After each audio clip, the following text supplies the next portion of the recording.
Here is the complete pattern for pentascales and triads.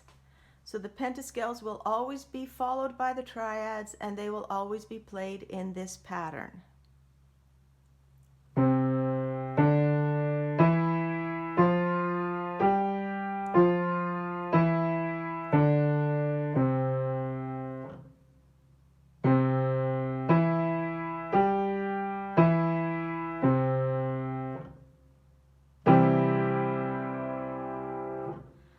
So even if I start on a different note, it'll always be the same pattern.